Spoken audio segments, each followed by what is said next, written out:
அனைவருக்கும் வணக்கம்ப. தமிழச்சியான சூர்யா கற்பது தமிழிலிருந்து.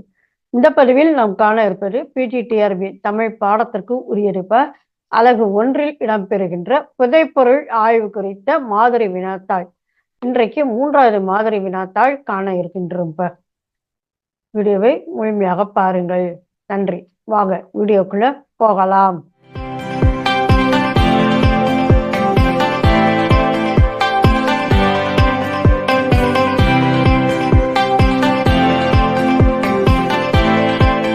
பதிவில் முக்கியமான அக ஆய்வுகள் அப்படிங்கிற பொழுது அழகன் குளம் அகழ் ஆய்வுகள் என்கின்ற பெயர் வரைக்கும் நம்ம பார்த்தோம். இன்றைக்கு அதனுடைய தொடர்ச்சியாக இந்த வினாத்தாள் அமைகின்றது. இப்ப சரிங்களா? இப்ப முதல் வினா, அழகன் குளம் அகழ் ஆய்வின் மூலம் தமிழகம் கொண்டிருந்த பிற நாட்டு தொடர்புகள் என்னென்ன? கிரேக்கம், அரேபியம், எகிப்தியம், இலங்கை மற்றும் மௌரியர்களுடன் ஆன தொடர்பினை அறிய உதவுகின்றது. மௌரியர்கள் அப்படின்னாக்க நம்ம இந்திய எல்லைக்கு உட்பட்டவர்கள், மகாராஷ்டிரம் முதலான பகுதிகளில் பரவி இருந்தவர்கள். சரிங்களா? ஆகியோருடனான இந்த தொடர்பினை நாம் அறிய முடிகின்றது. புதைப்பொருள் ஆய்வு என்பதால் ஏற்படும் முக்கியமான பயன்கள் என்னென்ன? 3 பயன்கள் முக்கியமானவை. ஒன்று, ஒரு நாட்டின் வரலாற்று புகழை அறிய முடிகின்றது. அந்த நாட்டின் பண்பாட்டு மேன்மையை அறிய முடிகின்றது. அப்ப ஒரு பண்பாடானது எவ்வாறெல்லாம் அங்கே தோன்றி வளர்ந்து புகழ்பெற்று பிற நாடுகளிலும் பரவி இருந்திருக்கின்றது. அதான் முக்கியமானது. புதைப்பொருள் ஆய்வு அப்படின்னா பண்பாட்டு பரவல் தான். சரிங்களா? அதனை அறிய முடிகின்றது. 3வதாக நாகரிக வளர்ச்சி ஆகியவற்றை வெளிக்கொணர இந்த புதைப்பொருள் ஆய்வுகள் பயன்படுகின்றன. அடுத்து, தொல்பொருளியல் ஆய்வு அப்படிங்கிற அந்த சொல்லாட்சி குறித்த விளக்கம். தொல்பொருளியல் அப்படின்னாக்க என்ன அர்த்தம்? பழமையான பொருள்கள் பற்றிய இயல் அர்த்தம். ஆர்கியாலஜி இது கிரேக்க மொழி சொல், ஆங்கில வடிவத்தில் இருக்கின்றது. சரிங்களா? இதனுடைய தமிழ் வடிவம் தொல்பொருளியல் ஆய்வு. ஆர்கியோ அப்படின்னு சொன்னா கிரேக்க மொழியில பழமை, ஆரம்பம் என்று பொருள்.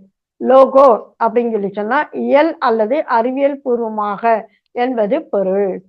சரிங்களா? தொல்லியல் என்பது குறித்து லியோனார்ட் கேட்டல் கூறும் கருத்து என்ன?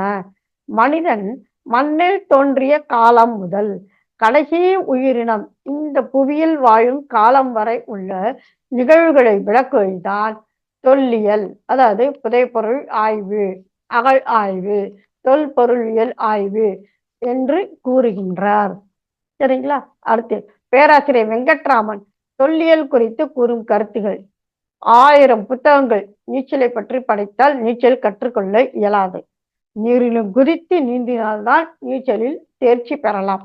அதுபோல தொன்மை கால வரலாறு பற்றி கண்ணில் கண்ட புத்தகங்களை எல்லாம் வைத்து வரலாறு படைக்காமல் அறிஞர்களுடன் இணர்ந்தும் கள ஆய்வில் ஈடுபட்டும் கலை நுணுக்கங்களை கற்றும் வரலாற்று சின்னங்களை பார்த்தும் கல்வெட்டுகளை படித்தும் படைக்கும் வரலாறு தான் தொல்லியல் தேர்ச்சி பெற்றவர்களால் படைக்கப்படுகின்ற முழுமையான வரலாறு என்று பேராசிரியர் வெங்கட்ராமன் அவர்கள் தொல்லியல் குறித்து கூறுகின்றார்.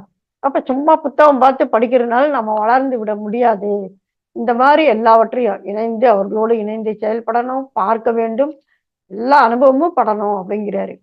நம் நாட்டு வரலாறு குறித்து சிறப்பாக ஆய்வு செய்த வெளிநாட்டு தொல்லியல் ஆய்வாளர்கள் சர் ஜான் மார்ஷல் மற்றும் மார்டையர் வீலர் ஆகியோர். சரிங்களா? நிறைய பேர் இருக்கு, நாம் கிட்டத்தட்ட 10 பேர் இருக்கின்றார்கள். அதில் மிக முக்கியமானவர்கள் அவர்கள் இருவர். சரிங்களா?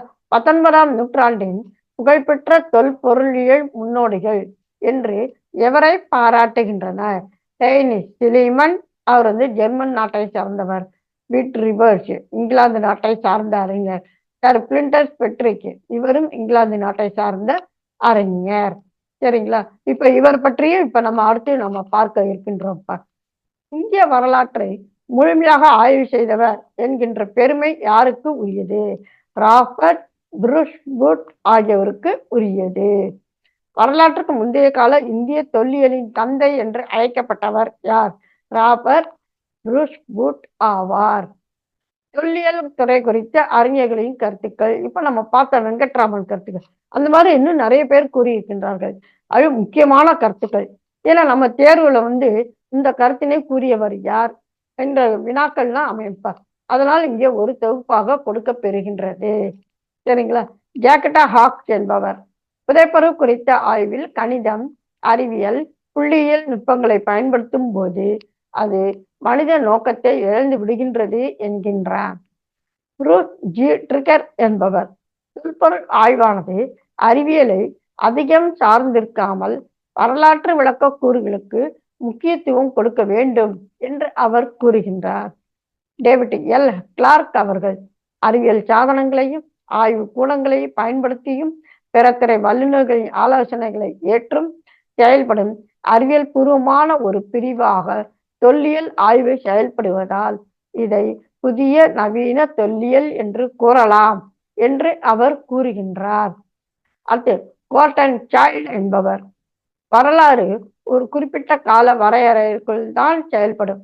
ஆனால் ஒரு நாட்டின் பல ஆயிரம் ஆண்டுகளுக்கு முற்பட்ட முந்தைய கால வரலாற்றை தொகுத்து கொடுப்பதில் தொல்லியல் அருமையான செயல் செய்கின்றது என்று அவர் கூறுகின்றார். அடுத்து கிறிஸ்டியன் தாம்சன் அவர்கள் மனித கலாச்சாரத்தின் பரிணாம வளர்ச்சி காலத்தை கற்காலம், பித்தளை காலம், இரும்பு காலம் என்று 3 கட்டங்களாக பிரிக்கலாம் என்று கூறுகின்றார். சரிங்களா? அடுத்த வினாங்கப்பா. பழைய நாகரிகத்துக்கு பெயர் பெற்ற நாடுகள் யாவை?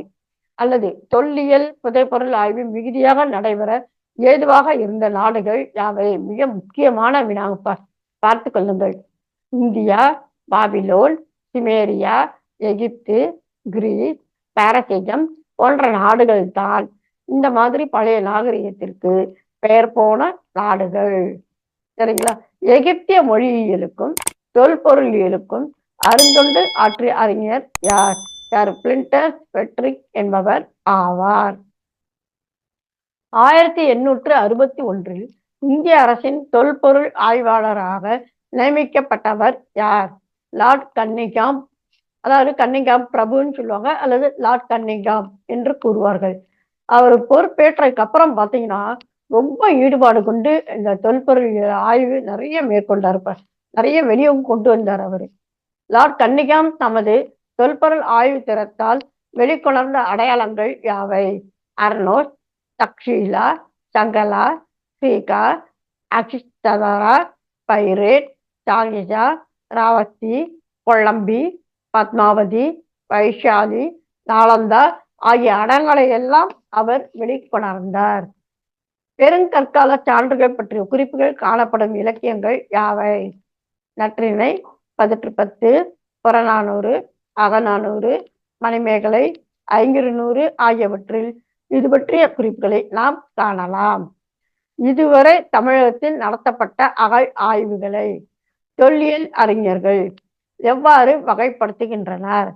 பழங்கற்காலம், இடைக்கற்காலம், புதிய கற்காலம், இரும்பு காலம், வரலாற்று தொடக்க காலம். பழங்கற்காலம் அப்படின்னா அதோட ஆய்வு எங்கு சிறப்பாக நடைபெற்றது? அதில் கண்டுபிடிக்கப்பட்டவை யாவை? முக்கியமான இடங்கள் 2 இடங்கள். சரிங்களா? அத்திரப்பாக்கம் சொல்லி ஒன்று, அதாவது நம்ம செங்கல்பட்டு மாவட்டத்தில் இருக்கின்றது.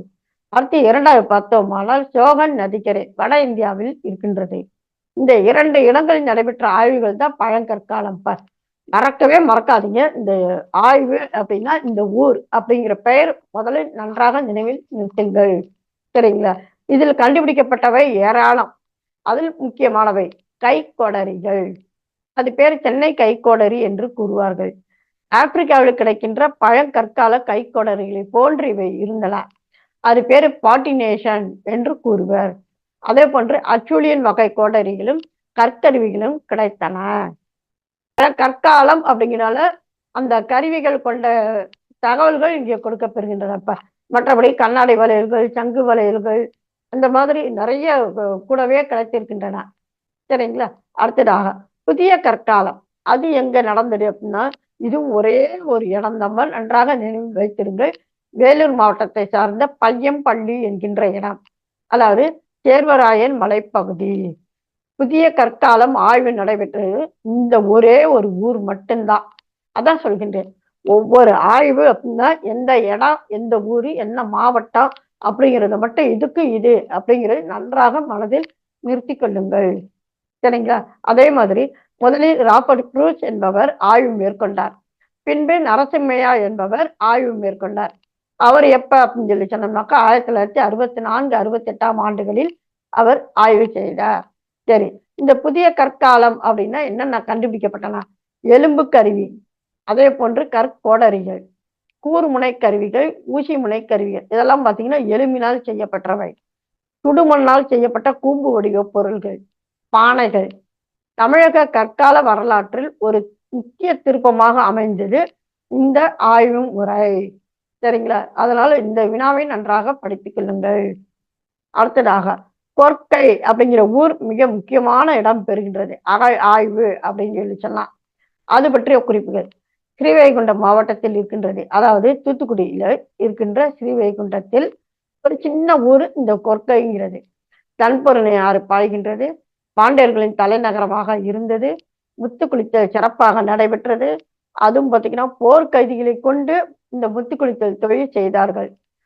நம்ம ஏற்கனவே இது பற்றிய குறிப்புகள் நம்ம பிற இலக்கிய வடிவ வினாக்களில் நாம் பார்த்திருக்கின்றோம். பெரிப்ளஸ் ஆஃப் எரித்ரியன் சி அப்படிங்கிற நூல்ல பார்த்தீங்கன்னாக்கோ இந்த கொர்க்கைங்கிற ஊர் கொல்ச்சி என்று அழைக்கப்படுகின்றது. அதே போன்று தாலமி அவர்கள் இந்த ஊரினை கரோய் நாடு என்று அழைக்கின்றார். கிரேக்கர்கள் தென்னிந்திய கடற்கரை பகுதியில் முதலில் இந்த துறைமுகம் வழியாகத்தான் வந்து இறங்கினார்கள். இந்த 4 தகவல்களையும் நம்ம இலக்கிய பகுதி வினாக்கள்ல நம்ம பார்த்திருக்கோம் ஏற்கனவே. சரிங்களா? அதே போன்று கிரேக்கர்கள் மன்னார் வளைகுடாவை கொல்கி வளைகுடா என்று கூறினர். இது பாத்தீங்கன்னா இந்த வினாவும் சரி இதுவும் சரி அடிக்கடி யூஜிசி நெட் தேர்விலும் சரி பிஜிடிஆர்பியிலும் அடிக்கடி இடம்பெறுகின்ற வினாக்கள் இப்ப. சரிங்களா? அதனால் பார்த்து கொள்ளுங்கள். அடுத்த குறிப்பு வால்வெல் அவர்கள் தங்கப்புகழ் கொற்கை இந்த ஊர் தான் அப்படின்னு சொல்லி முதல்ல அவர் தான் சொன்னார் இப்ப. சரிங்களா? அடுத்ததாக அரிக்கமேடு என்பது குறித்து கே.ஆர். சீனிவாசன் கூறுகின்ற கருத்து. அரிக்கமேடு அப்படின்னாக்கோ சிதைவுகளின் மேடு என்று பொருள். அதாவது நதிக்கரையின் மீதுள்ள மேடு, அருகன் குன்று என்றும் இதனை கூறுவர். சரிங்களா? ஆக இதுவரைக்கும் நம்முடைய பிஜிடிஆர்பியினுடைய புதிய பாடத்திட்டத்தின்படியான அலகு 1 இடம்பெறுகின்ற புதைப்பொருள் ஆய்வு குறித்த மாதிரி வினாத்தாள் இன்றைக்கு 3வது வினாத்தாள் நம்ம பார்த்தோம். ஒவ்வொன்றுக்குமான தனித்தனி பதிவுகள் நம்முடைய வலைவழி பக்கத்தில் இருக்கின்றன. அவற்றின் இணைப்பை இணைக்கின்றேன். இணைத்து படியுங்கள். உங்கள் கருத்துக்களை மறவாமல் கருத்து பெட்டியில் குறிப்பிடுங்கள். அடுத்து எந்த பதிவு வேண்டும் என்பதையும் குறிப்பிடுங்கள். சரிங்களா? மீண்டும் ஒரு புதிய பதிவில் சந்திப்போம். நன்றி, வணக்கம்.